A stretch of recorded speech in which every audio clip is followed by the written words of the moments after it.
Channel JP novel story में ऐसे ही story सुनने के लिए हमारे चैनल को सब्सक्राइब करें। जब 101 सेड्यूसिंग श्रेष्ठा सीरियस होकर सामने देखते हुए कहती है, ध्रुव अंश से बात करो ना, अपनी लाइफ को आगे जिए, वह एक ही जगह ठहरा हुआ है, मैं नहीं देख सकती उसे इस तरह से। ध्रुव कुछ पल शांत रहता है, फिर श्रेष्ठा की कमर को सहलाते हुए कहता है, बेबी मैं भी चाहता हूँ कि वह आगे बढ़े, लेकिन प्यार को भुलाना मुश्किल होता है। कोई तो हो उसे ऐसा मिले कि पहले प्यार को याद रहते हुए भी भूला दे। श्रेष्ठा थोड़ा इमोशनल होकर कहती है, ये सब हमारे अंश के साथ ही क्यों हुआ ध्रुव। श्रेष्ठा को इमोशनल देखते ही ध्रुव उसके कमर पर जोर से चिमटिकाता है। श्रेष्ठा की दर्द से आह निकल जाती है। श्रेष्ठा कंफ्यूज्ड होकर ध्रुव को देखती है। ध्रुव आंखें खोलकर सीरियस से देखते हुए कहता है, मैंने कितनी बार कहा है न कि ये बेकार की इमोशंस बाहर मत लाया करो। श्रेष्ठा ध्रुव के सीने पर धीरे से पंच मारकर कहती है, यू इडियट, मुझे बात नहीं करनी तुमसे। ध्रुव के इतना कहते ही श्रेष्ठा तकिए को कसकर पकड़ लेती है और अपनी आंखें बंद कर लेती है। वह कमरा फिर एक बार श्रेष्ठा की मधोशी आवाज से भर जाता है। दूसरे दिन अव्यान ऑफिस पर था और लैपटॉप के स्क्रीन को देखने में मग्न था, अपने काम में पूरी तरह से डूबा हुआ था। तभी उसे धीमी धीमी सी पायल की आवाज सुनाई देती है। अव्यान सर उठाकर सामने देखता है तो उसकी प्यारी सी बीवी आ रही थी। अव्यान सख्त आवाज में कहता है, क्या है ये सब सजनी। प्रज्ञा अव्यान के चेहरे के ओर करीब झुकती है और उसके कान को धीरे से बाइट करती है, जिससे अव्यान को फिर एक बार कट लगता है। बोलते हुए वह फिर एक बार अव्यान के कान को बाइट कर लेता है। अव्यान वैसे भी अपने आप को कंट्रोल नहीं कर पा रहा था और प्रज्ञा की हरकतें उसे और ज्यादा आउट ऑफ कंट्रोल कर रहे थे। अव्यान अचानक ही प्रज्ञा को धक्का देता है और खड़ा हो जाता है। प्रज्ञा डेस्क पर आह के आवाज के साथ लेट जाती है। अव्यान प्रज्ञा के ऊपर पूरी तरह से झुक जाता है। प्रज्ञा मुस्कुराते हुए अव्यान को देखती है। अव्यान कसकर प्रज्ञा के बाल पकड़ लेता है। प्रज्ञा दर्द से आंखें बंद कर लेती है।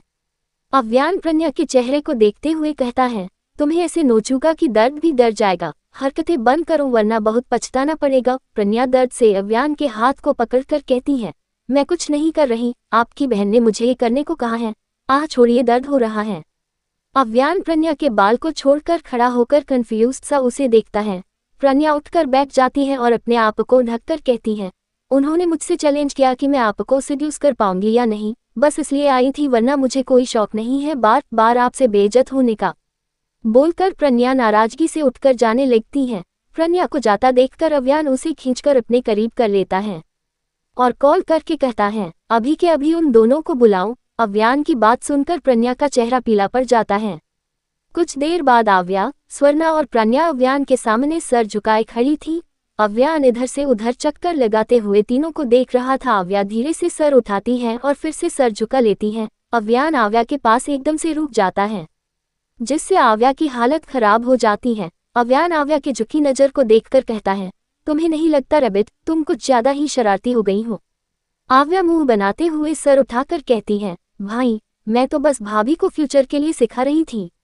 अव्यान, ओह तो अब डॉक्टर के साथ टीचर भी बन गई हो। आव्या तुरंत अपने दांतों तले जीभ दबा लेती है। प्रज्ञा की भी अचानक हल्की हंसी निकल जाती है। अव्यान प्रज्ञा को घूरता है तो वह चुप हो जाती है। आव्या बात को संभालते हुए आगे बढ़कर अव्यान के बाजू को पकड़कर खड़ी होती है और कहती है, भाई आप कितने अनरोमांटिक हैं, आपके जैसे किसी को भी हस्बैंड मिले तो लड़की सुसाइड करके मर जाए, आप बस भाभी को चार दीवारों के अंदर सड़ाते रहते हो, बस ऑफिस और कुछ नहीं। बोलते हुए आव्या मुंह बना लेती है। प्रज्ञा अव्यान को देखती है। आव्या सच ही कह रही थी, अव्यान कभी प्रज्ञा को वक्त नहीं देता था, बस ऑफिस के काम में ही बिजी रहता और प्रज्ञा घर में पड़ी रहती है। अव्यान कुछ सोचते हुए आव्या को खुद से दूर करता है।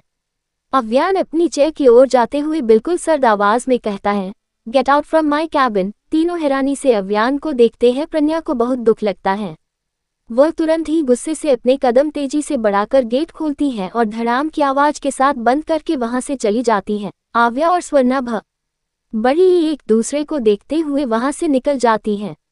अव्यान एक नज़र गेट की ओर देखते हुए गहरी सांस लेता है और आंखें बंद करके कहता है, दुश्मन बना अपने की खोज तो पूरी हो गई, अब बस उसके कमजोरी पर वार करना है। उसे दिखाना होगा कि खोना किसे कहते हैं। दर्द जब तक देंगे नहीं तब तक एहसास नहीं होगा दर्द क्या होता है। वही दूसरी तरफ प्रज्ञा का मूड ऑफ था, वह सीधा घर चली गई। स्वर्णा और आव्या जा ही रहे थे, तभी आव्या के सामने अर्धव आ जाता है। अर्धव को देखते ही आव्या की भौहें चढ़ जाती हैं। अर्धव मुस्कुराता हुआ कहता है, आज तो हम साथ कॉफी पी सकते हैं, कैफे सामने है। बोलते हुए अर्धव आव्या को कैफे की ओर इशारा करता है। आव्या कैफे को देखकर मन ही मन कहती है, खुद की जान दांव पर लगाने का बहुत शौक है इसे, आज इसका शौक पूरा कर ही देती हूँ। सोचते हुए आव्या अर्धव को हाँ कहती है। स्वर्णा को जाने का जरा भी मन नहीं था, इसलिए वह कहती है, दीप चले जाए, मैं घर चली जाती हूँ। आव्या परेशान होती है पर स्वर्णा ये कहकर उसे मना लेती है कि वह अब बच्ची नहीं है। स्वर्णा वहां से जाती है तो अर्धव और आव्या भी कॉफी शॉप पर चले जाते हैं। कॉफी आते ही अर्धव अपने फोन पर कुछ करता है, फिर मुस्कुराते हुए आव्या को देखता है। आव्या भी धीरे से स्माइल पास करती है। कुछ वक्त बाद जब कॉफी खत्म होती है तो अर्धव कहता है, अगर मैं तुमसे कोई सवाल पूछूं तो क्या तुम जवाब दोगी? आव्या थोड़ी कंफ्यूज्ड होती है पर हाँ में सर हिला देती है। अर्धव थोड़ा रुककर पूछता है, रू मेरा मतलब है तुम अपने बॉयफ्रेंड से कब मिली थी? ये कैसा सवाल है? आव्या तुरंत ही बोल देती है तो अचानक ही अर्धव थोड़ा सख्त से कहता है, जितना पूछा है उतना जवाब दो। जैसे ही आव्या धव के बात करने के लहजे को समझती है वह तुरंत अर्धव को देखती है। अर्धव तुरंत अपने चेहरे के एक्सप्रेशन चेंज कर लेता है और नरमी से कहता है, मेरा मतलब था कि हम तो दोस्त हैं न, तो तुम मुझे ये सब बता सकती हो। आव्या अर्धव को शक भरी निगाहों से देखता है। अर्धव अपने सर पर धीरे से टैप करके बहुत ही धीमे से कहता है, ये लड़की इतनी इरिटेटिंग क्यों है? 2 महीने से इसके पीछे पड़ा हूं पर फिर भी कोई सबूत नहीं मिला। आव्या एकदम से उससे कहती है, कुछ कहा तुमने? अर्धव तुरंत न में सर हिला देता है।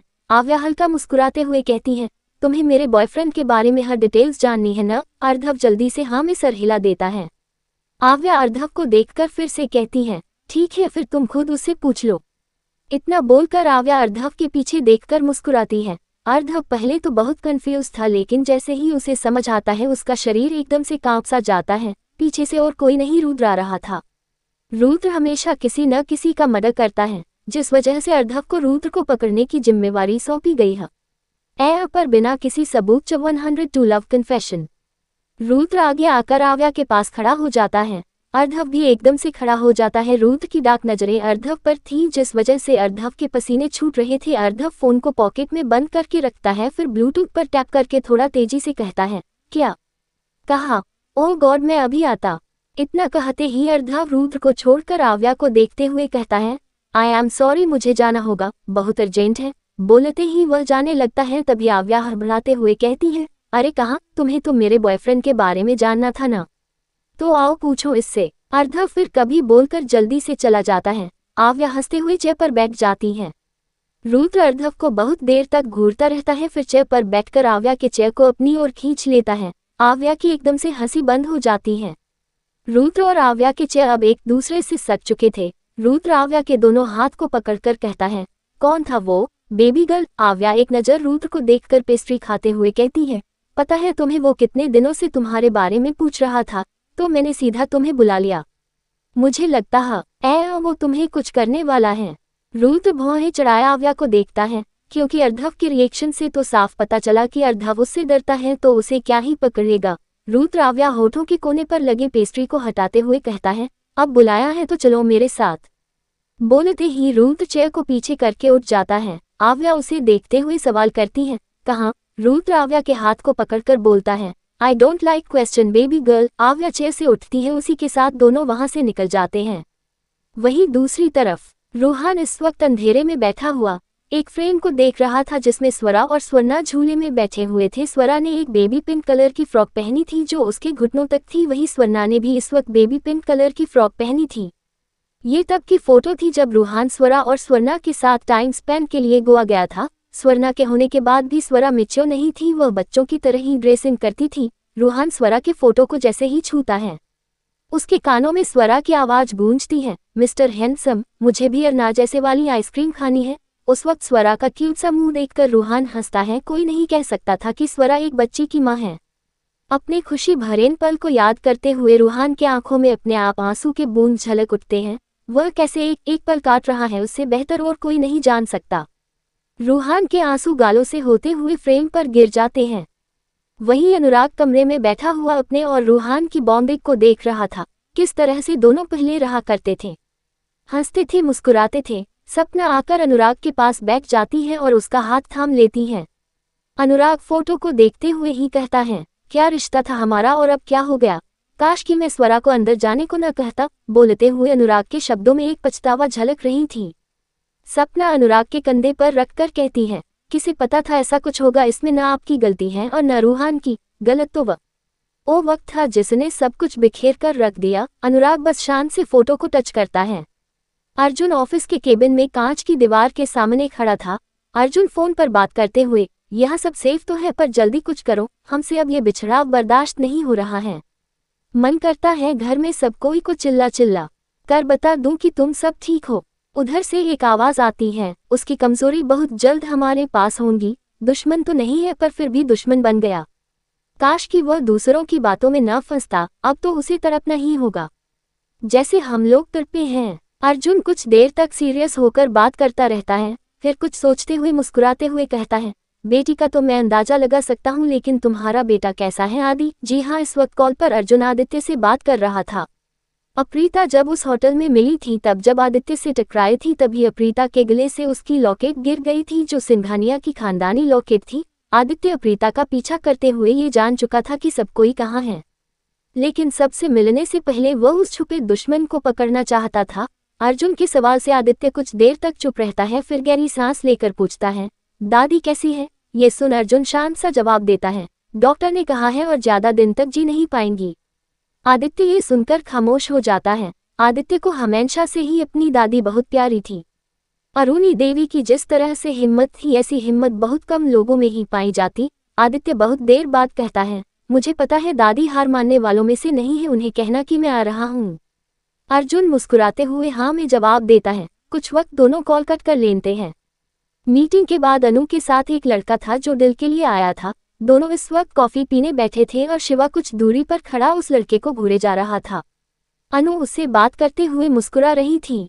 इधर शिवा गुस्से से उबल रहा था। अनु कॉफी का एक सिप लेकर टेबल पर रखती है, तभी उसके खुले बाल आगे आ जाते हैं जिसे वह लड़का अपना हाथ बढ़ाकर बालों को पीछे कर लेता है। शिवा जैसे ही ये देखता है उससे बर्दाश्त नहीं होता है और वह आगे बढ़कर दोनों के पास जाता है। शिवा एकदम से अनु का हाथ पकड़कर उसे खड़ा करता है। ये देखकर वह लड़का खड़ा होता है। शिवा अनु का हाथ पकड़कर उसे खींचते हुए ले जाता है।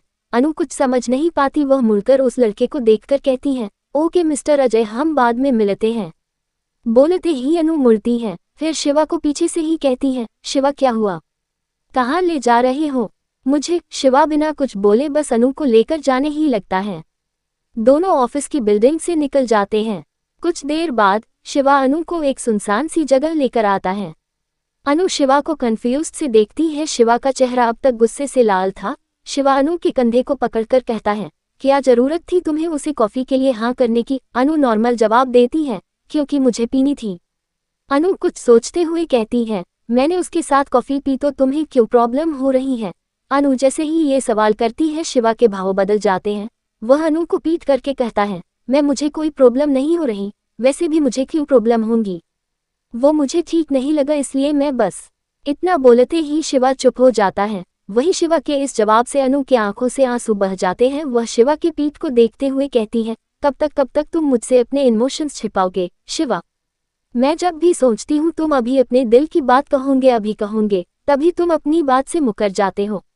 उद्धरण चिन्ह अल्पविराम। अनु कहते कहते घुटनों के बल बैठ जाती है और एकदम से रोते हुए चिल्लाती है, कहते क्यों नहीं कि तुम मुझसे प्यार करते हो। शिवा जैसे ही अनु की बात सुनता है आंखें बंद करके अपनी मुठ्ठियां कस लेता है, क्योंकि वह अब भी अनु को ये बताना नहीं चाहता था।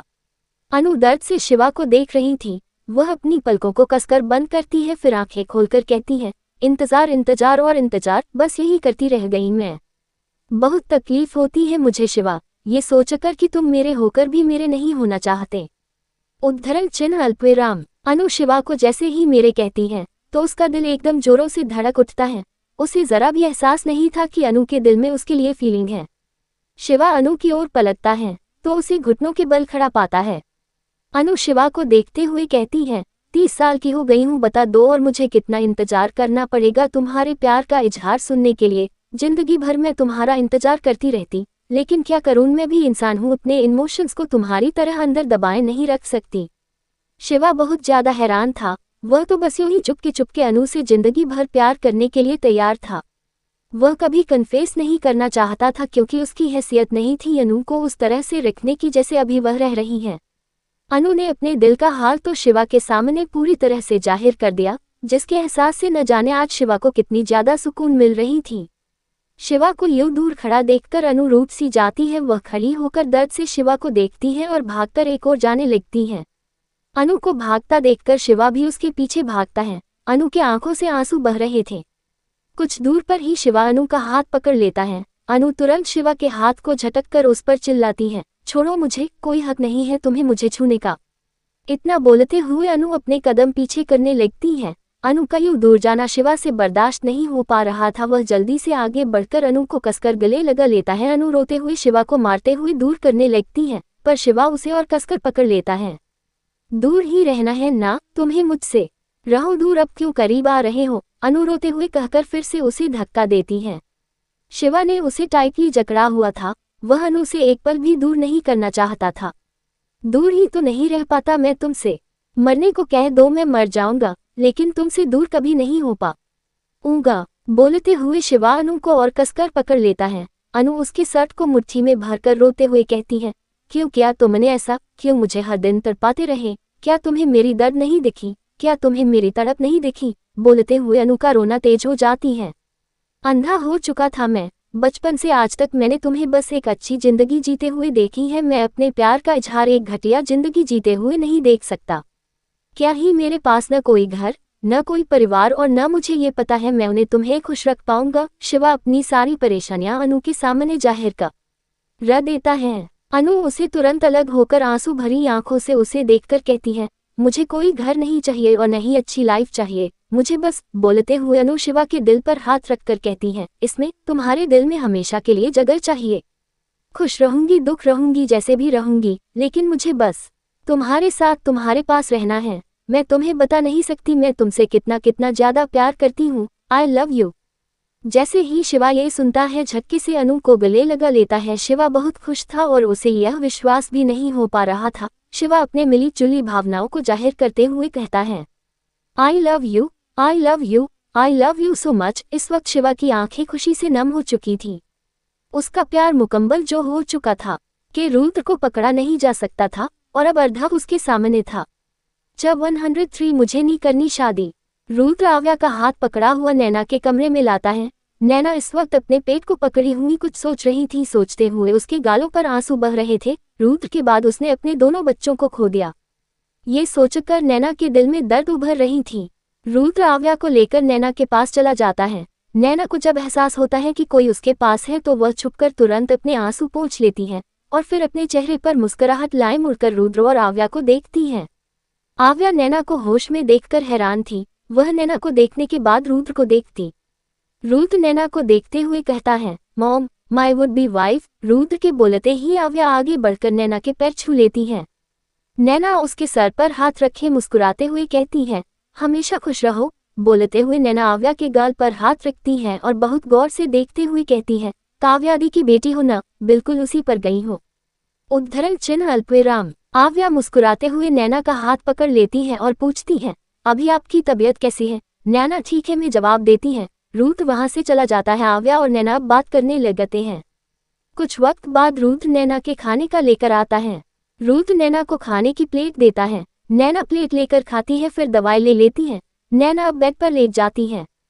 कुछ सोचते हुए वह कहती है, बस 2 दिन अच्छे से आराम कर लूं, फिर मैं तुम्हारे परिवार से शादी की बात करूंगी। उद्धरण चिन्ह अल्पविराम। आव्या एकदम से हंसते हुए कहती है, शादी इतनी जल्दी। आव्या के रिएक्शन से साफ पता चल रहा था कि उसे मजाक लग रहा हो। नैना सीरियस से कहती है, हाँ शादी, मैं और रुद्र हम दोनों ही चाहते हैं कि शादी हो। तो मैं सोच रही हूँ इस महीने या अगले महीने शादी करवा दे। ये सुनते ही आव्या के एक्सप्रेशन चेंज हो जाते हैं। वह रुद्र को देखती है।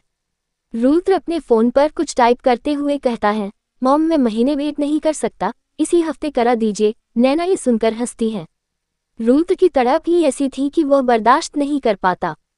कुछ देर तक सभी में बातें होती हैं। दवाई के असर से नैना सो जाती है तो रुद्र आव्या को लेकर बाहर निकल जाता है। कार में आव्या इस वक्त सोच में डूबी हुई थी और रुद्र कार चलाने में व्यस्त था। कुछ देर बाद आव्या सीरियस होकर कहती है, रुद्र तुमने इसके बारे में मुझे पहले क्यों नहीं बताया। रुद्र आव्या को देखकर, किसके बारे में। आव्या तुरंत रुद्र की ओर मुड़कर कहती है, ये शादी के बारे में। हमें मिले हुए 1 साल भी ढंग से नहीं हुए हैं और तुम इतनी जल्दी शादी की सोच रहे हो। इसमें गलत क्या है? 9 महीने पहले तुमसे मिला था, 5 महीने से हम साथ हैं और फिर उसके बाद जो मैंने कहा छोटी या उसके 3 महीने से हम दोनों का रिलेशनशिप ठीक है, तो शादी करने में क्या प्रॉब्लम है? रुद्र बहुत आराम से कहता है। आव्या का एक पल के लिए दिमाग खराब हो जाता है। वो परेशान होकर कहती है, तुम समझ नहीं रहे हो रुद्र, कम से कम 1 साल तो होने दो हमारे रिलेशनशिप को। मैं तुम्हें अच्छे से जानूं। बड़ी ही, तुम मुझे अच्छे से जानोगे। शादी का क्या है, वो तो कभी भी कर सकते हैं, एक दूसरे को जानना सबसे बड़ी बात होती है। हाँ तो ठीक है ना, कल ही कर लेते हैं। रुद्र जैसे से यह बोलता है आव्या अपना सर पकड़ लेती है।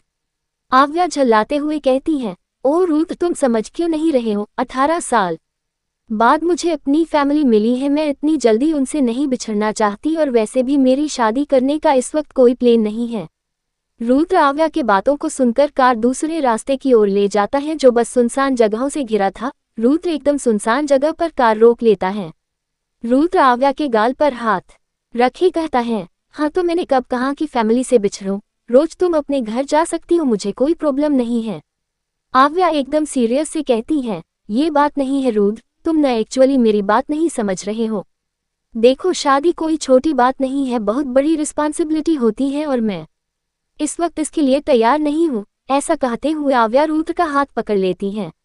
रुद्र अचानक आव्या के हाथ को झटक कर गुस्से से चिल्लाता है, अरे क्यों तैयार नहीं हो? अगर जरूरत पड़ी न तो मैं तुम्हारे पेरेंट्स को अपने घर रख लूंगा, पर मुझे तुम हर पल अपने सामने चाहिए। मेरी मॉम भी यही चाहती है। आव्या को भी एकदम से गुस्सा आ जाती है। वह भी एकदम गुस्से से कहती है, तुम चाहते हो, तुम्हारी मॉम चाहती है, लेकिन मेरी चाहत पूछी मैं क्या चाहती हूँ? बस सीधा शादी का प्लान बना लिया। कम से कम एक बार मुझसे पूछ तो लिया होता।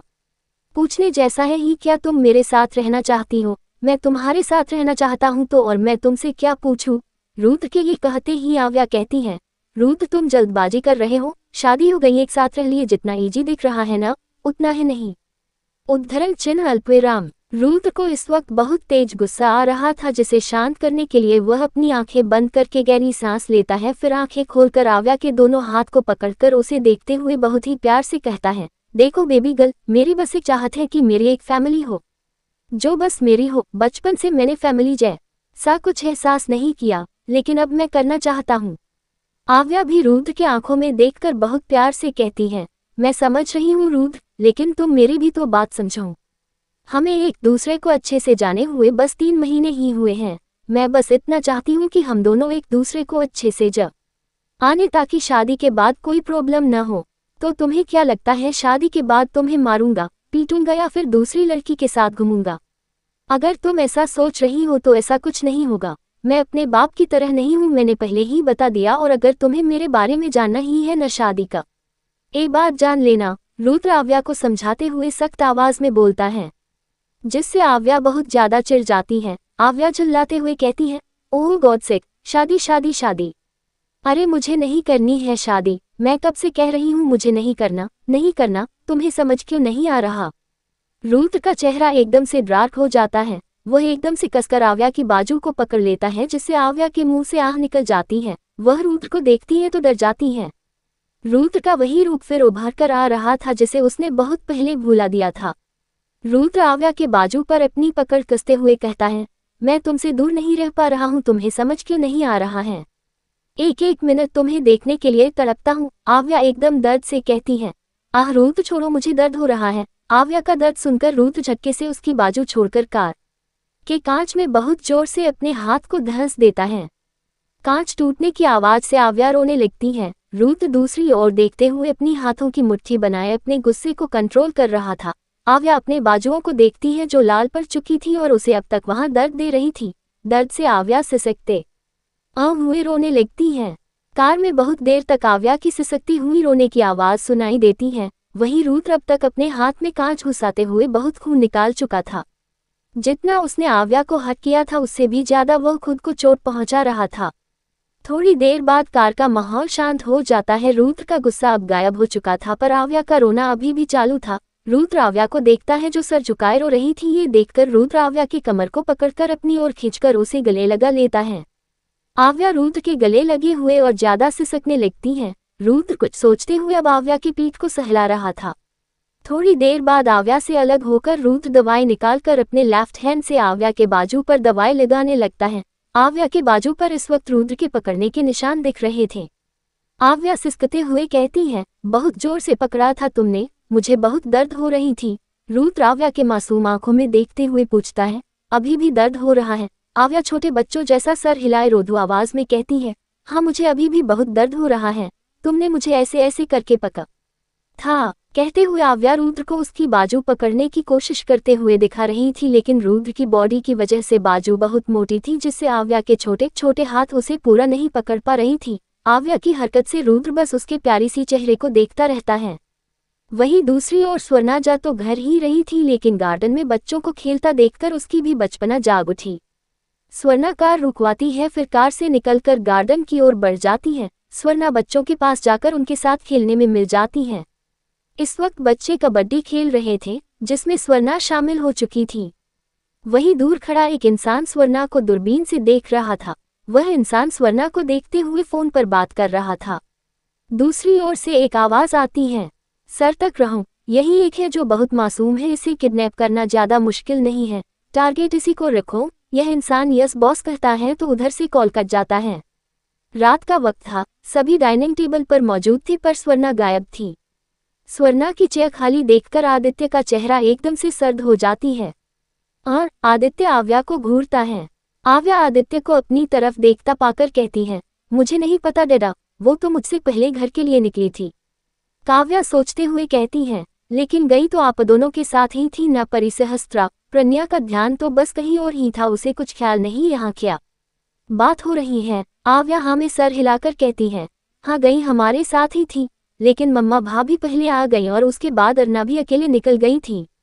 श्रेष्ठा सजेशन देते हुए कहती है, ड्राइवर से कॉल करके पूछो। ध्रुव अपना फोन उठाकर कहता है, मैं अभी पूछता हूँ। बोलते ही वह कॉल लगाता है, पर ड्राइवर कॉल रिसीव नहीं कर रहा था। ये देखकर काव्या के मन में डर बैठ जाता है।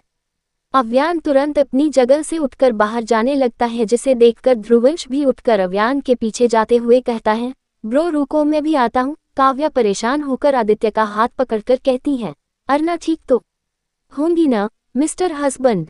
आदित्य काव्या का सवाल सुनकर कोई जवाब नहीं देता है, बल्कि वह किसी सोच में डूब जाता है। आव्या पछतावे से सर झुकाए कहती है, सॉरी मम्मा, काश मैं अर्ना की अकेले जाने वाली बात नहीं मानती। मैंने उससे कहा था कि वह मेरे साथ रुके, लेकिन उसने मना कर दिया। काव्या आव्या पर गुस्सा करते हुए कहती है, तो आपको वहां रुकने की क्या जरूरत थी? अर्ना को कम से कम घर पहुंचा देते, फिर कहीं भी चली जाती। आव्या चुपचाप सर झुका लेती है। आदित्य काव्या के हाथ को पकड़ लेता है, जिससे काव्या आदित्य को देखती है। आदित्य काव्या के आंखों ही आंखों में शांत रहने का इशारा करता है। आदित्य अब आव्या को देखकर कहता है, रैबिट के ऊपर गुस्सा करने की जरूरत नहीं है वाइफी, इसमें उसकी कोई गलती नहीं है। काव्या चिढ़ते हुए कहती है, हाँ तो फिर गलती आपकी है, आपने ही बिगाड़ कर रखा हुआ है इसे, इतना भी न ही पता? अगर साथ जाते हैं तो साथ वापस भी लौटा करते हैं। आव्या तुरंत सर उठाकर कहती है, मम्मा डैडा को कुछ मत कहिए, आपको जो बोलना है मुझे बोलिए। काव्या भौहें चढ़ाए आव्या को देखती है, फिर कहती है, अच्छा तो अब बाप बेटी मुझे बताएंगे, मुझे क्या किसे बोलना चाहिए? आव्या और आदित्य एकदम बड़े उसरे को देखते हैं। आंखों ही आंखों से दोनों एक दूसरे को इशारा करते हुए बात करते हैं।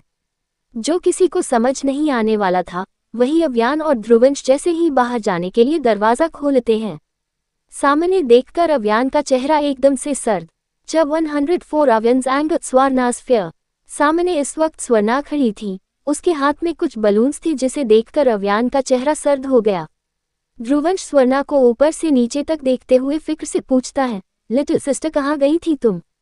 स्वर्णा जवाब देती है, सॉरी, वो मैं बच्चों के जिद करने पर बर्थडे पार्टी में चली गई थी। स्वर्णा के इतना बोलते ही अव्यान की सर्द आवाज आती है, किससे पूछकर? स्वर्णा ये सुनते ही चुप हो जाती है, क्योंकि वह किसी को भी इन्फॉर्म करना भूल चुकी थी। स्वर्णा के ऐसे चुप रहने से अव्यान जोर से चिल्लाता है, बोलो। अव्यान के इतना जोर चिल्लाने से स्वर्णा डर जाती है, उसका शरीर कांप जाता है। वही अव्यान की आवाज से सभी उठकर इस ओर आ जाते हैं। ध्रुवंश स्वर्णा को कांपता देखकर उसके कंधे को अड़कर खुद से सताते हुए अव्यान से कहता है, ब्रो सॉरी बोला ना इसने, इतना गुस्सा क्यों कर रही हो? अव्यान स्वर्णा को देखकर गुस्से से दांत भिजते हुए कहता है, इतनी रात हो गई है, कुछ हो जाता, कोई कुछ कर देता, बोलते हुए अव्यान अचानक ही स्वर्णा के हाथ का बलून लेकर फोड़ देता है। स्वर्णा और ज्यादा डर जाती है। अव्यान स्वर्णा की बाजू पकड़कर ध्रुवंश से दूर करता है और उसके बाजुओं को बहुत तेज पकड़कर पूछता है, बताओ किससे पूछकर तुम गई थी वहां? अक्ल नहीं है तुम्हारे पास? अब चुप क्यों हो, जवाब दो जल्दी। अव्यान की आवाज वक्त के साथ बहुत ज्यादा डरावनी होती जा रही थी। स्वर्णा कांपते हुए कहती है, मुझे लगा मम्मी मैं जल्दी आ जाऊंगी, मुझे नहीं पता था इतना लेट हो जाएगा। स्वर्णा इतना ही बोलती है कि अचानक अव्यान अपना हाथ उठाकर उसे थप्पड़ मारने वाला होता है। तभी आदित्य तुरंत ही अव्यान के हाथ को पकड़ लेता है। वहीं ध्रुवंश भी तुरंत ही स्वर्णा को अपने सीने में छिपाकर चिल्लाता है, ब्रो ये क्या कर रहे हो, पागल हो गए हो क्या? अव्यान की आंखें इस वक्त गुस्से से लाल थीं। स्वर्णा ने भी ये देख लिया था कि अव्यान उसे थप्पड़ मारने वाला था, जिससे वह डर से रोने लगती है। किसी को समझ नहीं आ रहा था कि अचानक अव्यान को हुआ क्या। स्वर्णा हद से ज्यादा डर चुकी थी। आव्या और प्रज्ञा भी अब स्वर्णा के पास आ गई थी। स्वर्णा डर से कसकर ध्रुवंश को पकड़कर रो रही थी। काव्या अव्यान को हैरानी से देख रही थी, क्योंकि अव्यान इतनी जल्दी ऐसा रिएक्ट नहीं करता। आदित्य धीरे से अव्यान के हाथ को छोड़कर कहता है, सब कोई अंदर चलो। उन सबसे पहले अव्यान ही बहुत तेज कदमों से वहां से अपने कमरे में चला जाता है। श्रेष्ठा कंफ्यूज्ड होकर अव्यान को देखकर कहती है, इसे अचानक क्या हुआ, इतना गुस्सा? थप्पड़ मारता तो अर्ना का तो खून ही निकल जाता। ध्रुव और आदित्य भी अव्यान को जाता हुआ देखते हैं, फिर एक दूसरे को देखते हैं। ध्रुवंश स्वर्णा को उठाकर कमरे में ले जाता है। आव्या और प्रज्ञा भी वहां आ जाते हैं। दोनों ने भी आज पहली बार अव्यान को इतना ज्यादा गुस्सा देखा, जिससे दोनों भी डरे थे। आव्या भी इस वजह चुप हो चुकी थी। स्वर्णा रोते हुए सिसक रही थी। ध्रुवंश स्वर्णा को खुद से धीरे से अलग करके उसके आंसुओं को पोंछता है और उसे बड़े प्यार से समझाता है, लिटिल सिस्टर अब चुप भी हो जाऊं, देखो तुम्हारे आंसू तुम्हारे चेहरे को गंदे कर रहे हैं। स्वर्णा रोते हुए कहती है, मैंने जानबूझकर नहीं किया, मैं बस उस बच्चे को उदास नहीं करना चाहती थी। आज उसका बर्थडे था। और बोलते हुए स्वर्णा की सांस रुक सी गई। ध्रुवंश स्वर्णा की पीठ को सहलाते हुए उसे शांत करता है। भाई ने मुझे इतना जोर से डांटा, इतना बोलते ही स्वर्णा खांसते हुए रोने लगती है। ध्रुवंश उसे गले लगाकर उसे शांत करने के लिए उसके बालों को धीरे धीरे सहलाता है। प्रज्ञा और आव्या को स्वर्णा की हालत देखकर बहुत ज्यादा बुरा लग रहा था। बहुत देर बाद स्वर्णा वैसे ही रोते रोते सो जाती है। ध्रुवंश स्वर्णा को अच्छे से बेड पर लेटाता है। ध्रुवंश आव्या को देखकर बोलता है, ट्यूलिप अर्ना को अकेला मत छोड़ना। आव्या हाँ में सर हिलाती है। ध्रुवंश अब प्रज्ञा को देखकर कहता है, भाभी आप भी यहीं सो जाए, मुझे डर है कहीं ब्रो आपको भी चोट न पहुंचा दे। वैसे तो प्रज्ञा को भी बहुत ज्यादा डर लगा था, जिस वजह से वह भी हाँ में सर हिला देती है। ध्रुवंश एक पल स्वर्णा को देखता है, फिर उसके माथे पर किस करके बाहर चला जाता है।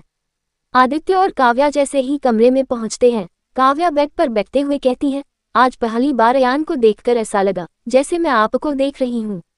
इतना गुस्सा आखिर हुआ क्या है उन्हें? आदित्य आराम से बेड पर बैठकर फोन को साइड में रखकर कहता है, एक खोने का डर होता है वाइफी, जो इंसान को गुस्सा दिलाने पर मजबूर कर देती है।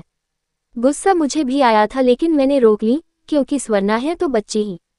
काव्या तुरंत ही पूछती है, मतलब क्या है, थोड़ा ढंग से बताए न। आदित्य एक पल काव्या को देखता है, फिर उसे अपने बाहों में भरकर कहता है, इस वक्त सभी की जान खतरे में है, लेकिन सबसे ज्यादा स्वर्णा की। मासूम है न, तो सबसे पहले उसे ही टारगेट किया जा सकता है। आदित्य की बात सुनकर काव्या स्वर्णा के लिए परेशान हो जाती है। आदित्य काव्या के माथे पर किस करके कहता है, चिंता मत करो, उसे कुछ नहीं होगा। काव्या को आदित्य का ये कहने से संतुष्टि मिलती है। रात के करीब 1 बजे थे। अव्यान स्वर्णा के कमरे में आता है तो एक ही बेड पर तीनों को सोता हुआ देखता है। स्वर्णा बीच में सो रही थी, एक तरफ आव्या थी और एक तरफ प्रज्ञा। अव्यान आगे बढ़कर स्वर्णा के चेहरे को बहुत गौर से देखता है, जो रोने की वजह से सूज चुका था। अव्यान धीरे से उसके करीब जाता है, क्योंकि बेड पर थोड़ी जगह खाली थी। अव्यान की नज़र अब स्वर्णा के बाजुओं पर जाती है, जिसमें अव्यान के हाथों के निशान दिख रहे थे। अव्यान उस निशान को बहुत गौर से देखता है। देखते हुए उसे याद आता है कि वह किस तरह अपना आपा खोकर स्वर्णा को थप्पड़ मारने वाला था। अव्यान के आंखों में एक गिल्ट था।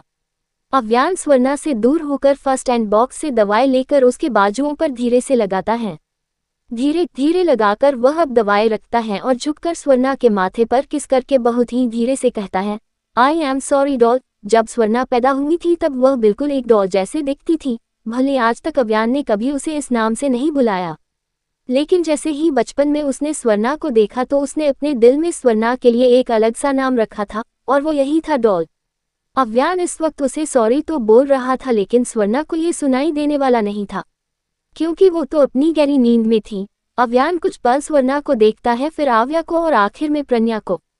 सबको देखने के बाद अव्यान कमरे से निकल जाता है और अच्छी तरीके से दरवाजा बंद कर लेता है। अगले दिन स्पृहा बैठी हुई अपने और शौर्य की शादी की फोटो को बुरी तरह से घूर रही थी। वॉशरूम में पानी गिरने की आवाज आ रही थी, जिससे साफ समझ आ रहा था कि शौर्य वॉशरूम में शॉवर ले रहा है। स्पृहा शादी के फोटो को देखते हुए धीरे से कहती है, कहाँ मैंने सोचा था हैंडसम हंक मेरा पति होगा, लेकिन पता नहीं कहाँ से इस बुढ़े की नज़र मुझ पर पड़ गई। अपनी उम्र की लड़कियां मर गई थी क्या? इसे मेरी ही जिंदगी खराब करनी थी। स्पृहा बुरी तरह से शौर्य को कोस रही थी। ऐसा नहीं था कि शौर्य दिखने में अच्छा नहीं था, वह बहुत ज्यादा गुड लुकिंग था, लेकिन जिस हालत में उसने शादी की उस वजह से स्पृहा हमेशा शौर्य की बुराई करते हुए नहीं थकती थी। शौर्य का ऑरा हमेशा से खतरनाक रहा है। शौर्य क्या काम करता है यह आज तक स्पृहा को समझ नहीं आया, क्योंकि वह ज्यादातर स्पृहा के साथ ही रहता था। स्पृहा एक कॉलेज स्टूडेंट है और वह इस वक्त ग्रेजुएशन फर्स्ट ईयर में है। एक दिन कॉलेज के वक्त जाते हुए अचानक स्पृहा शौर्य से टकराई थी। शौर्य उस वक्त जख्मी हालत में था। स्पृहा ने शौर्य का चेहरा इतना गौर नहीं किया था, लेकिन शौर्य ने कर लिया था। स्पृहा शौर्य को जख्मी हालत में देखकर हॉस्पिटल ले गई थी। उसके बाद वह शौर्य से कभी नहीं मिली थी, लेकिन शौर्य स्पृहा के लिए पागल हो चुका था। वह किसी भी हालत में स्पृहा को अपने पास रखना चाहता था। आखिरकार एक दिन शौर्य स्पृहा के घर जा पहुंचा। उसने स्पृहा से शादी करने के लिए उसके पेरेंट्स से बात की, लेकिन वो नहीं माने, क्योंकि स्पृहा पढ़ना चाहती थी, उसे शादी में जरा भी दिलचस्पी नहीं थी। पढ़ने के लिए शौर्य ने कहा कि वह खुद पढ़ाएगा, लेकिन फिर भी जब उसके पेरेंट्स नहीं माने तो स्पृहा के पेरेंट्स को बंदूक की नोक पर रखकर शौर्य ने स्पृहा को धमकी दी। उसी वक्त पंडित को बुलाया गया। वहीं पर पंडित जी ने तुरंत हवन भी बनाया। स्पृहा मजबूरी में बिल्कुल चुप थी, उसे अपने पेरेंट्स किसी भी हालत में नहीं खोने थे। शौर्य ने स्पृहा का हाथ पकड़ ली और एक जबरदस्ती की शादी में स्पृहा को बांध दिया। इस शादी के बारे में चंद लोगों के अलावा किसी को नहीं पता थी, और नहीं शौर्य किसी को अपनी वाइफ के बारे में पब्लिकली दिखाना चाहता था। शादी के बाद शौर्य स्पृहा को तुरंत अपने विला ले आया। शौर्य ने स्पृहा को खूबसूरत मूरत की तरह रखा। शादी की रात तो उसने उसे छुआ तक नहीं। स्पृहा को हर चीज की आजादी थी, पढ़ाई लिखाई, घूमना, पेरेंट्स से मिलना, लेकिन अगर गलती से भी स्पृहा से कोई लड़का बात करता तो उसकी खैर नहीं थी। स्पृहा भी अगर किसी से बात करे तो शौर्य कभी स्पृहा को कुछ नहीं करता था, न डांटता, न मारता, न ही तेज आवाज में बात करता। वह तो बस स्पृहा के प्यार में खो चुका था और उसे बस स्पृहा का प्यार चाहिए था, लेकिन मिला नहीं। स्पृहा अपने बीते दिन की बातें सोच ही रही थी, तभी वॉशरूम का दरवाजा खुलता है। शौर्य एक सफेद टॉवल में बाहर आता है। स्पृहा की नज़र अचानक ही शौर्य पर चली जाती है। आज से पहले स्पृहा ने कभी भी शौर्य को ऐसे नहीं देखा था, हमेशा उसने उसे कपड़ों में ही देखा था, लेकिन आज शौर्य को ऐसे देखकर उसकी नज़र उसी में ठहर गई। शौर्य का परफेक्ट बॉडी स्पृहा के आंखों के सामने था। वह टुकुर टुकुर शौर्य के मसल्स और बॉडी को ही देख रही थी। उसे जैसे विश्वास ही नहीं हो रहा था कि ये उसका वही पति है जिसे उसे बुढ़ा कहती थी। शौर्य अपने धुन में था। वह कबर्ड की ओर जाकर कपड़े निकालता है। कपड़े लेकर वह फिर से वॉशरूम चला जाता है। शौर्य के वॉशरूम में जाते ही स्पृहा अपने आप को कोसते हुए कहती है, ये तू क्या कर रही है स्पृहा? इस बुढ़े में तू कैसे खो सकती है? शौर्य रेडी होकर बाहर निकलता है और सीधे स्पृहा के पास जाकर पूछता है, बीवी आज ब्रेकफास्ट में क्या खाना है? स्पृहा शौर्य को घूरते हुए कहती है, तुम्हें? स्पृहा की बात सुनकर शौर्य की आंखें चमक उठती हैं।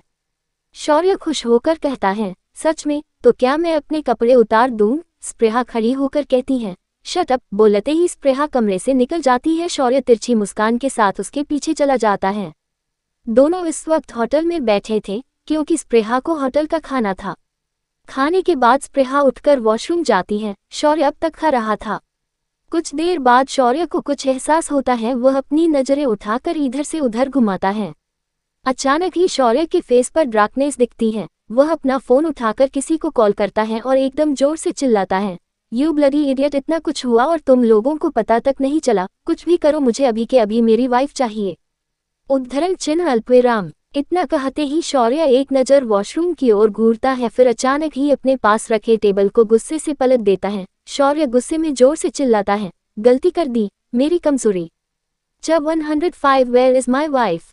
आदित्य और अव्यान खड़े इस वक्त सामने देख रहे थे। सामने स्पृहा को एक लड़की ने पकड़ रखा था, जो अव्यान का ही बॉडीगार्ड थी, दीघा। स्पृहा आदित्य और अव्यान को देखकर पूछती है, कौन हो आप लोग, मुझे यहाँ क्यों लेकर आए हैं? आदित्य गौर से स्पृहा के मंगलसूत्र को देखता है, फिर उसके मांग में भरी सा छोटी ईयर दूर को।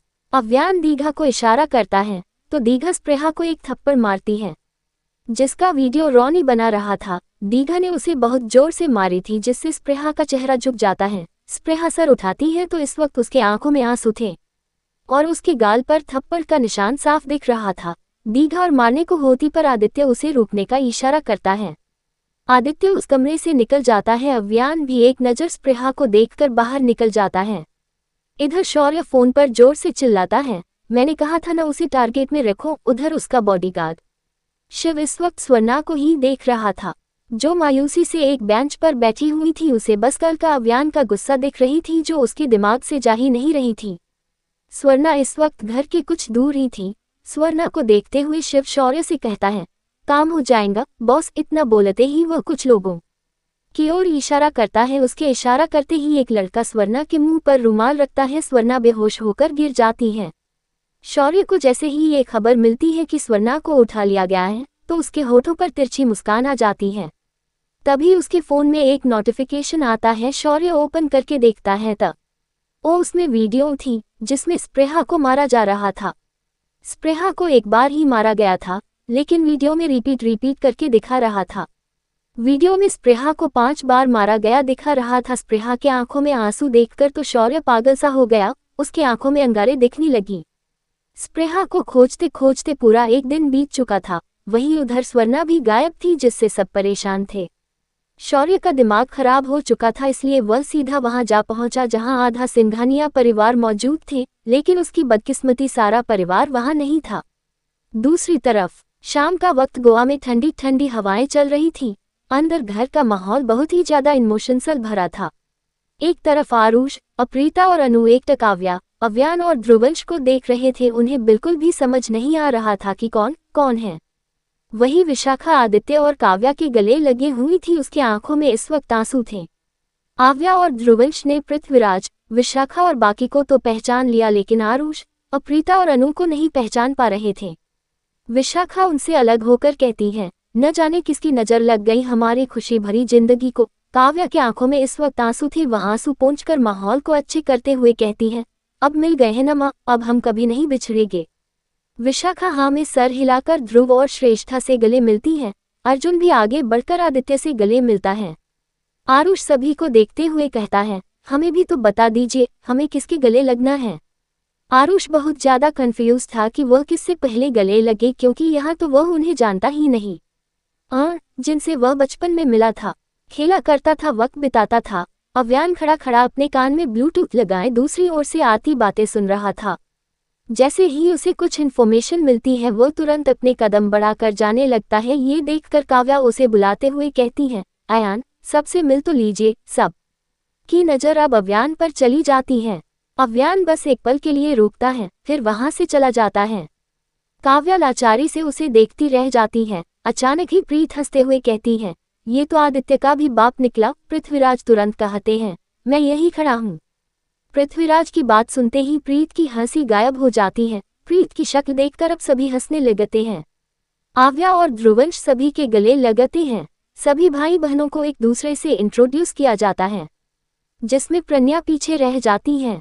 वह बस सबको एकटक देख रही थी। उसकी नज़र सबसे ज्यादा प्रीत पर टिकी हुई थी। आखिर प्रीत उसकी अपनी बुआ जो थी, लेकिन अपनी आइडेंटिटी छिपा रहने की वजह से वह सीधे गले नहीं लग सकती थी। मिलते मिलते अचानक ही अनुराग की नज़र प्रज्ञा पर जाती है। प्रज्ञा को देखकर अनुराग कंफ्यूज्ड होकर पूछता है, भाभी कौन है? अनुराग के बोलते हुए इशारा करने से सबकी नज़र प्रज्ञा पर जाती है। काव्या तुरंत प्रज्ञा को अपने पास बुलाती है। परिवार से मिलते मिलते वह भी प्रज्ञा को भूल चुकी थी। प्रज्ञा काव्या के पास आकर खड़ी हो जाती है। काव्या प्रज्ञा को सभी से मिलाते हुए कहती है, ये अव्यान की पत्नी है सहस्त्रा। अव्यान के साथ किसी और लड़की का नाम जुड़ा हुआ सुनकर सबके चेहरे पर एक उदासी थी। जो प्रज्ञा साफ देख पा रही थी। प्रज्ञा को इस बात से अच्छा भी लग रहा था और बुरा भी। प्रीत के चेहरे पर तो असहाय दर्द दिख रहा था, क्योंकि आज उसे अपने छोटे भाई प्रियंस की बहुत ज्यादा याद आने लगी थी। प्रीत अपने दर्द को छिपाते हुए मुस्कुराते हुए कहती है, ओह तो यान ने शादी कर ली। प्रीत की बात कोई नॉर्मल नहीं थी, वह काफी ज्यादा डिसअपॉइंट थी। उसे पहले भी इस बात से दुख होता था कि अव्यान बचपन में भी प्रज्ञा को कभी देखता तक नहीं था और आखिरकार उसने दूसरी लड़की से शादी कर ली। आव्या बताना चाहती थी लेकिन वह नहीं बताती, ये सोचकर कि अव्यान ही इस राज को खोलेगा। आरुष तुरंत ही प्रज्ञा से गले लगकर कहता है, मैं कब से अपनी जिंदगी में भाभी चाहता था, थैंक गॉड मिल गई। आरुष काफी ज्यादा खुश था अपनी भाभी को पाकर। सपना आरुष को अजीब नजरों से देखते हुए कहती है, भाभी क्यों चाहिए थी? आरुष प्रज्ञा से अलग होकर बोलता है, मॉम मुझे डैड और मिडिल मॉम की तरह रिश्ता खुद भी रखना है। डैड और मिडिल मॉम का रिलेशन कितना अच्छा है। आरुष इस वक्त अनुराग और काव्या के रिश्ते की तारीफ कर रहा था, जिसे सुनते ही काव्या और अनुराग एक दूसरे को देखते हैं। कुछ पल में उन दोनों के ही होठों पर मुस्कुराहट आ जाती है। अनु और अप्रीता भी प्रज्ञा से मिलते हैं, प्रज्ञा भी मिलती है सहस्त्रा बनकर। प्रज्ञा बड़ों के पैर छूती है, सब उसे आशीर्वाद देते हैं। प्रीत प्रज्ञा को बहुत फीका सा आशीर्वाद देकर काव्या से बात करने का बहाना करते हुए चली जाती है। प्रज्ञा को इस बात से बहुत ज्यादा बुरा लगता है, पर वह कुछ कर भी नहीं सकती थी। आदित्य इस वक्त अपनी दादी से मिलने कमरे में आया था। अरुणी देवी की आंखें खुली थीं। आदित्य ने उनके हाथ को अपने हाथ में थाम रखा था। अरुणी देवी आदित्य को देखते हुए बहुत ही धीमी आवाज में कहती है, आपको देख लिया बस, और भगवान से कोई मन्नत नहीं है, अब खुशी खुशी इस दुनिया को छोड़ पाऊंगी। ये आप कैसी बातें कर रही हैं दादी? आदित्य तुरंत ही कहता है। अरुणी मुस्कुराने की कोशिश करते हुए कहती है, बेटे को देख लिए, पोते को देख लिए, पर पोते को देख लिए और कितना जिएंगे हम आदि। आखिरी पल में भी खुशी इस बात का है कि काव्या और आप साथ हैं। मेरा काव्य को दिया गया वचन पूरी तरीके से पूरा हो गया। अरुणी देवी आदित्य को बहुत गौर से देखते हुए कहती है, उस पल जो काव्या के जीवन साथी के लिए हमने आपको चुना था वह सही चुना था। आपने काव्या को एक स्वर्ग जैसा जीवन दिया है। बोलते ही अरुणी देवी चुप हो जाती है। आदित्य अरुणी देवी के हाथ को थामते हुए कहता है, और आपने वाइफी को मेरी जिंदगी में लाकर मेरी जिंदगी को स्वर्ग बना दिया, ऐसा स्वर्ग जिसकी हर पल मुझे तलाश थी। थैंक यू सो मच दादी। इतना कहते हुए आदित्य अरुणी देवी के हाथ को चूम लेता है। अरुणी देवी हल्का सा मुस्कुरा देती है। सब कोई का मिलन हुआ, सभी बात करने लगे, पर रूहान अकेला ही सीधा टेरेस पर अकेला खड़ा हुआ था। उसकी मुलाकात स्वर्णा से नहीं हुई थी। स्वर्णा गायब है, ये बात किसी ने नहीं कही थी। रूहान के दिल में यही दर्द उमड़ रहा था कि उसके पास कोई नहीं है सिवाय अकेलेपन के। कुछ पल वह ऐसा ही खड़ा रहा, तभी आदित्य रूहान के पास जाकर खड़ा हो जाता है। हमेशा शांत होकर दर्द को सहना रूहान और आदित्य दोनों ही करते थे। आदित्य चुपचाप रूहान के पास ही खड़ा रहता है। रूहान ने भी अब तक कुछ रिएक्ट नहीं किया था। बहुत देर बीतने के बाद आदित्य रूहान को देखता है। रूहान अब तक सामने की ओर ही देख रहा था। आदित्य धीरे से रूहान के कंधे पर हाथ रखता है। आदित्य के ऐसा करते ही रूहान तुरंत ही आदित्य के गले लग जाता है, जैसे कब से उसे इसी बात का इंतजार हो। आदित्य सामने देखते हुए शांत से रूहान की पीठ पर हाथ रख लेता है। दोनों के बीच बस खामोशी थी, कुछ था तो बस एक एहसास जो छिपा हुआ ही जाहिर हो रहा था। एक रात फिर एक बार बीता गई और सुबह उमड़ते हुए बाहर आई। एक विला जिसमें सुबह होने के बावजूद अंधेरा जैसा एहसास था। अव्यान आराम से पैर पसारे सोफे पर बैठा हुआ था और सामने खड़े शौर्य को बहुत बुरी तरह से घूर रहा था। शौर्य स्प्रेहा को ढूंढते हुए यहाँ आ पहुंचा था। शौर्य की आंखों में भी इस वक्त आग भड़क रही थी। शौर्य अपनी सर्द भरी आवाज में पूछता है, मेरी वाइफ कहाँ है? अव्यान अपने पैरों को टेबल से नीचे उतारते हुए अपने हाथ से कुछ इशारा करता है। ये इशारा उसने रोनी को की थी। इशारा पाते ही रोनी जाता है। कुछ ही वक्त में दीघा स्प्रेहा को खींचते हुए लेकर आती है। स्प्रेहा के आंखों में दर्द था और वह इस वक्त शौर्य को ही देख रही थी। स्प्रेहा को देखते ही शौर्य आगे बढ़ता, उससे पहले अव्यान के बॉडीगार्ड उसे पकड़ लेते हैं। स्प्रेहा बस शौर्य को देख रही थी। अव्यान दीघा को इशारा करता है तो दीघा कुछ करती है, जिससे स्प्रेहा दर्द से चिखती है। आह छोड़ो, इतना बोलते ही वह रोने लगती है। स्प्रेहा का दर्द सुनते ही शौर्य पागल सा हो जाता है। नहीं छोड़ो उसे, मार डालूंगा अगर उसे एक खरोंच भी आई तो, शौर्य बहुत जोर से चिल्लाया। अव्यान शौर्य की ऐसी बात सुनकर एक चाकू उठाकर दीघा को देता है। दीघा चाकू लेकर स्प्रेहा पर के हाथ पर एक खरोंच करती है। स्प्रेहा बहुत जोर से चिखती है। शौर्य स्प्रेहा के लिए लाचार हो जाता है। उसके बोल पर एक रिक्वेस्ट सी आ जाती है। हे छोड़ो यार उसे, देखो देखो तुम्हारी दुश्मनी मुझसे है, न मुझे कुछ भी करो पर प्लीज उसे छोड़ दो। शौर्य के इतना कहते ही फिर से स्पृहा दर्द से चिखती है। शौर्य से स्पृहा की चीखें नहीं सही जा रही थीं। वह बार बार छटपटा रहा था। स्पृहा के अब आंखों से आंसू बहने लगे थे। वह आंखों में बहते आंसुओं के साथ शौर्य को देखते हुए कहती है, दर्द हो रहा है, प्लीज कुछ करो, मुझे बहुत दर्द हो रहा है। इतना कहते ही उसकी फिर एक बार चीख निकल जाती है। स्पृहा दर्द से चिल्लाते हुए रोने लगती है। शौर्य स्पृहा को देखकर लाचारी से कहता है, बस थोड़ी देर बीवी, मैं हूं ना, मैं तुम्हें कुछ नहीं होने दूंगा। मैं तुम्हें यहाँ से ले जाऊंगा, फिर तुम्हें दर्द नहीं सहने दूंगा। फिर अव्यान को देखते हुए कहती है, हे प्लीज उसे छोड़ो, तुम्हें मुझे आ रना है ना, मुझे मारो, प्लीज उसे कुछ मत करो। अव्यान अपनी गन निकालकर स्पृहा के सर पर पॉइंट करते हुए कहता है, दूसरों की जिंदगी छीनी थी न, अब मैं तुम्हारी जिंदगी छीनता हूँ। स्पृहा एकटक शौर्य को देखने लगती है। शौर्य बहुत जोरों से छटपटाते हुए चिल्लाते हैं, नहीं नहीं प्लीज नहीं, ऐसा कुछ मत करो, तुम्हें गोली मारना ही है ना तो मुझे मारो। उद्धरण चिन्ह अल्पविराम। शौर्य इस वक्त स्पृहा को बचाने के लिए तपर रहा था। यह कोई भी देख सकता था।